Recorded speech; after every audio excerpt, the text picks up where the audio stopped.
You know, hunting these bucks up here in this high country, above 10,000 feet, is just as physically grueling as hunting sheep. Got him.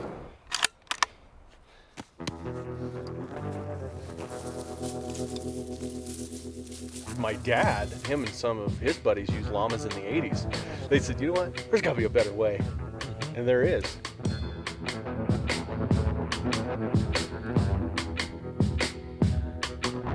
The soil and the dust are trailing behind my boots. Blown by the wind, showed me a piece of my past. The soil and the dust is where we go. The smell of the dust is sticking onto my clothes. Burns my throat, sends shivers down my spine. The smell of the dust makes us just the same. What makes us different is just a bullet away. Mule deer live where you don't have to ask permission to hunt. And going there, the experience of it, is what it's all about.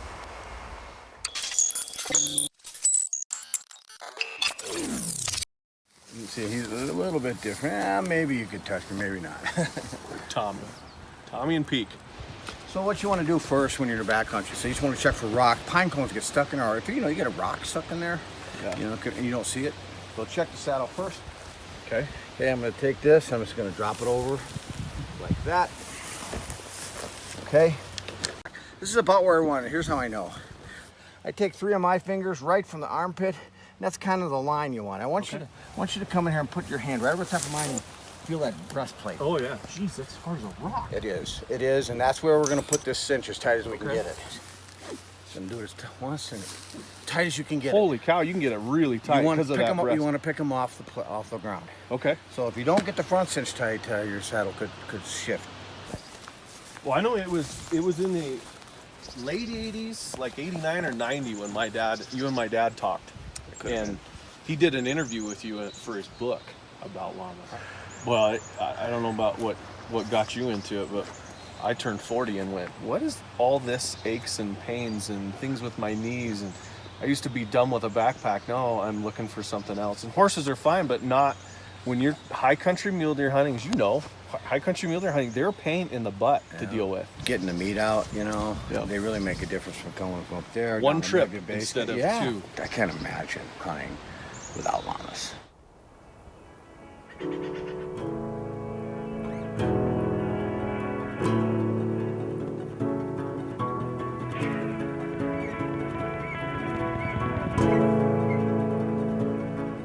So we made it up here to the high country jump off point. Both of our llamas, they can pack about 70 pounds a piece, 75, something like that. So we're gonna load all our gear, get it all weighed out. It's threatening to rain and I hate walking in the rain. It just gets muddy and your feet get muddy and it's 40 pounds of mud. Anyway, so we might stay the night here and then walk in the morning. Tether them out there like a dog. Everybody goes, oh, they're gonna spit at you or be mean. They're absolutely not a mean bone in their body. Now, I wouldn't want to chase one around if I was a predator, because I'm sure those big old powerful legs could do some damage. Sharp little hooves. Yeah, sharp little claw hooves. I whipped out the old hammock. Gonna sleep off the ground, gonna sleep out of the poop. And go to bed. Wake up early.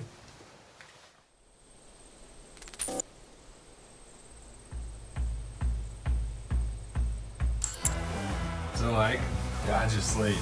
Oh, fantastic. No. I froze my freaking butt off.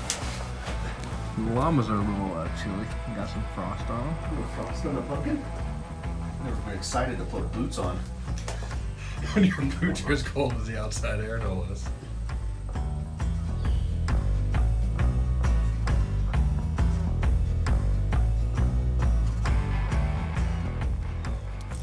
First class and location of the day. Ike's down getting a different angle. And this llama's over there. So far they've actually been a lot of fun to have around. easy to deal with.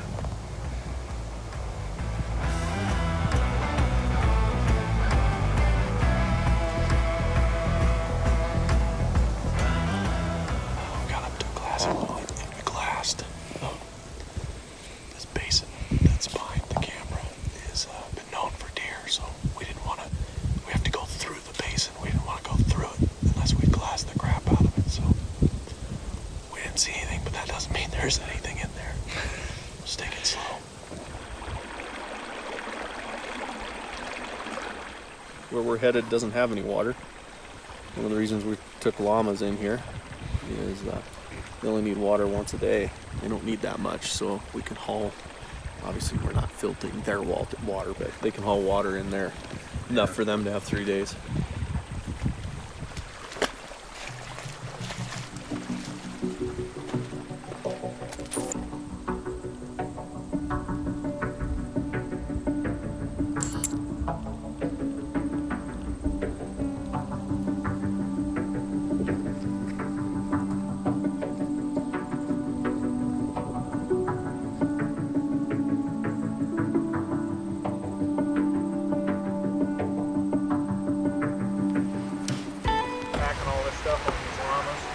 All the modern conveniences of home at 10,000 feet.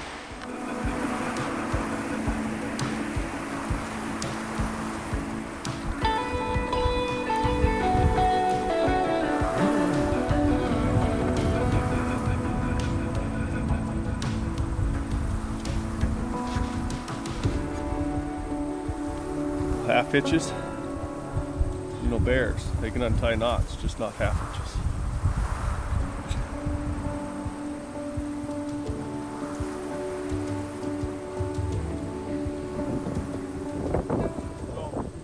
Midday, wind blowing like 7,000 miles an hour. Decided that we don't want to go parasailing, so I'm going to sit down and have a little midday snack, a little jerky. This is High Mountain Seasonings Jerky's mesquite. Pretty good. So I left Ike back in the other basin where we found the bucks last night, and the smallest of the three actually got up and moved, and he's somewhere between 150 and 160.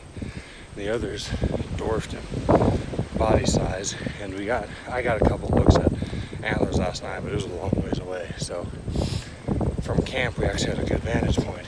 So Ike is going to see what he can find out about them, while I go to check out another basin. I tend to be a little bit of a homebody, hunt the same places I know, because I know big bucks show up in the same spots. It may not be the same deer, but they show up in a lot of the same spots year in and year out. I know you've been glassing a long time when the place that you're glassing from, you've created a nice little seat. Doesn't that look like a tractor seat? I've been sitting in this spot for just today, I've been sitting here for about 3 hours. So I've been glassing here about an hour.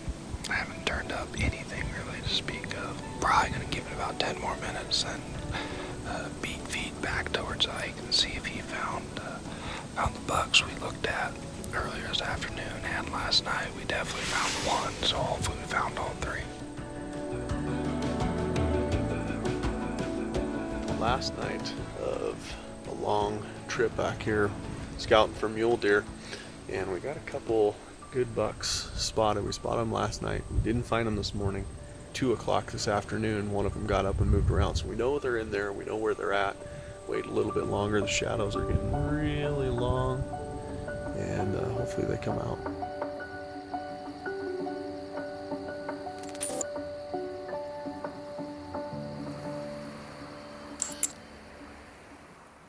Well, we're coming out from the scouting trip with the llamas. We went about 25 miles probably by the time we get back to the truck. Llamas did fantastic. We found a couple nice bucks. So hopefully we'll be able to capitalize on that opening day. Stay tuned. Well, we're hiking like crazy. Gotta hopefully get up with enough time for some glassing and Ike and his llama are right behind me. I'm excited. Didn't get opening morning, but that's always a catch-22, whether that's a good thing or not. I usually don't come into 20. This is 2 years in a row. Had to hunt opening just based on schedules. So, yeah, llama train rolling on. That sounded really cheesy. The dust is where we go. The smell of the dust is sticking onto my clothes. Burns my throat, shivers down my spine. What's going on, Tommy? The smell of the dust makes us just the same. What makes us different is just a bullet away. Sooner or later, we're gonna pay the bill.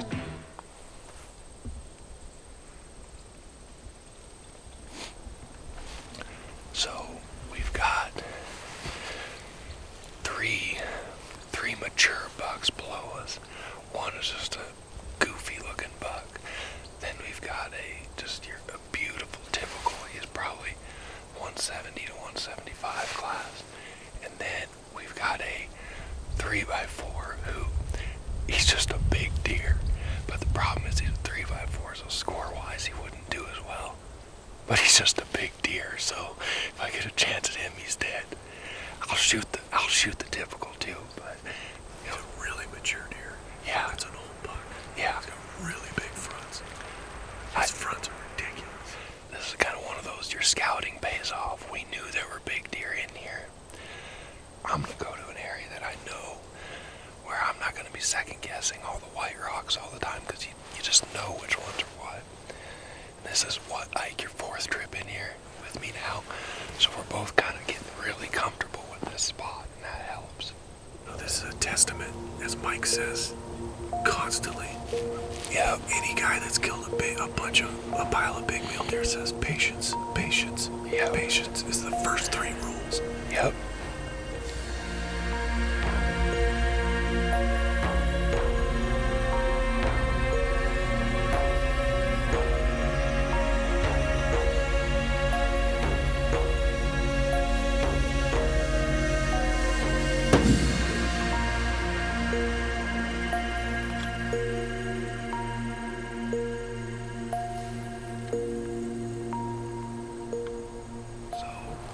Mike and I just found the bucks from this morning. They're about 300 yards closer than what they were.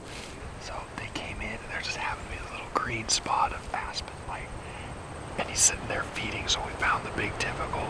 Then Ike, a couple seconds later, directly to the right in the shadows, found the big 3x4. So it's kind of getting real really quick. They're working their way up and probably over towards us. So we'll see what happens here. Probably make a play based on what we learned today. He's a stud. So, llamas gotta have water every day. Now, usually they can pack their water in. We didn't have enough space yesterday because of our camp to do that. Plan was we'd go down and get water today. Found these bucks. Now these bucks are moving all day. So, Reekers, Scott drew the short straw. He's gonna take the empty llamas down. We gotta drop a couple miles down. And to add to the complexity is we forgot the Collapsible water jug. yeah, the bladder for the llamas. So we're gonna makeshift one out of a trash bag and Everly stock dry bag. yeah, an Everly stock dry bag. So as much as Scott wants to leave his deer, and we decided we both can't go because if we both go, we might miss where these bucks are bedding or where they're gonna be out for an extended period of time this evening so that we can actually put a stock on them. Go get some water, Reekers. Oh, this is gonna be fun. Oh boy. At least I'm not carrying it. Yeah, at least you don't have to carry it. When I left Ike, we had not seen the bucks in about an hour. my luck, I'm sure he's looking at the bucks right now. I'm excited because I think there's a legitimate chance of taking one of these two. That 3x4 is big. In Mike's book, he talks about bucks like that. Hunting high country mule deer. I mean, it's great to know how to break it down, and if you want to get a buck in the books, don't shoot a 3x4. But this dude is big. What I'm really hoping, really hoping, is that we have a chance where Mike and I can both get behind the rifle.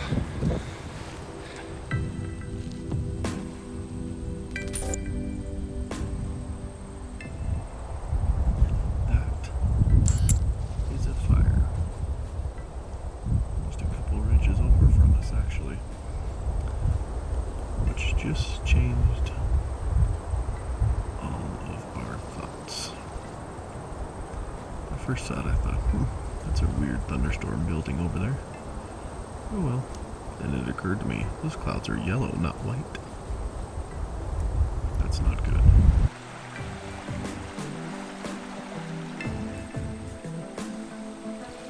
You got 16 liters right there, plus 4, plus about 1.5. So, you know, that's a lot of water. Got a llama boy back here. He's got about 70 pounds of water. This guy doesn't have anything. There's no real way for me to split it up and put it on 2 of them, so gotta find out what Ike's been seeing. I hope he found him. I hope they didn't pop out where I could shoot him. That'd be even worse.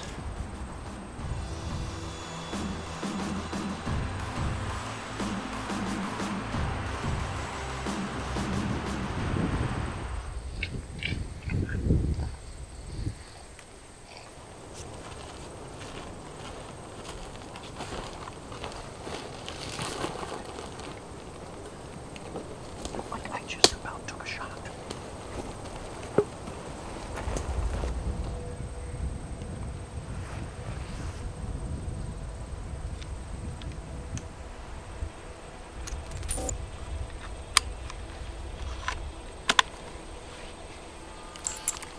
.486 yards. Like the third click, third tick.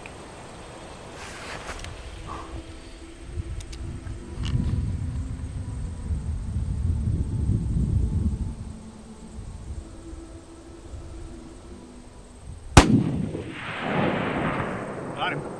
Got him? Yep.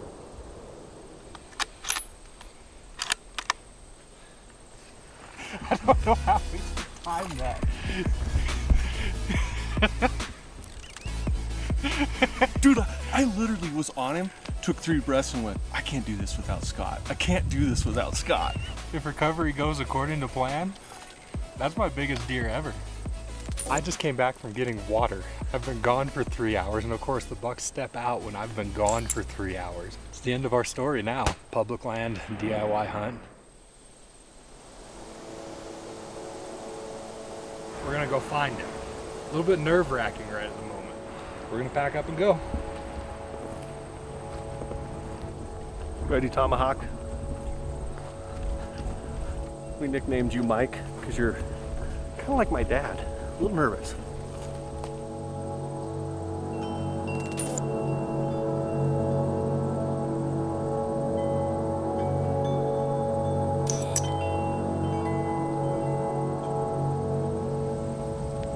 He's a nice buck, isn't he?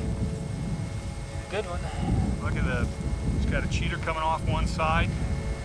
You know, hunting these bucks up here in this high country, above 10,000 feet, is just as physically grueling as hunting sheep.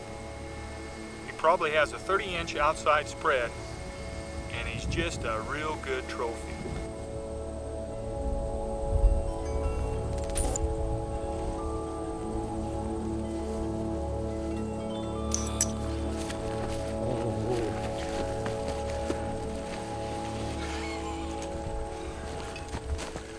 Oh yeah, this is him. This is the one I saw that I found last weekend. Look at this fork. Look how deep both, Ike, they're exactly even. That is freaking awesome. Look at those eye guards too. Yeah, I didn't tell you about that, but I had long enough to study that I could see both of them. Thanks. Thanks for not getting an itchy trigger finger. Oh, she was right there. Nothing quite like a high country mule deer hunt.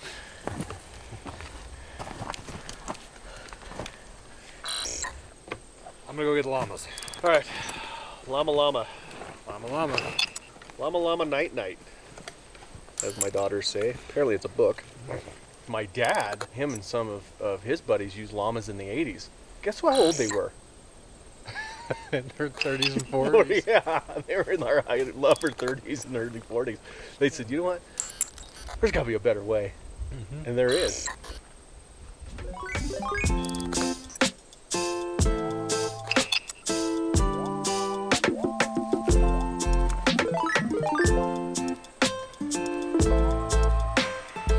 Today is a good day. This one very, very, very good day that I will take every season.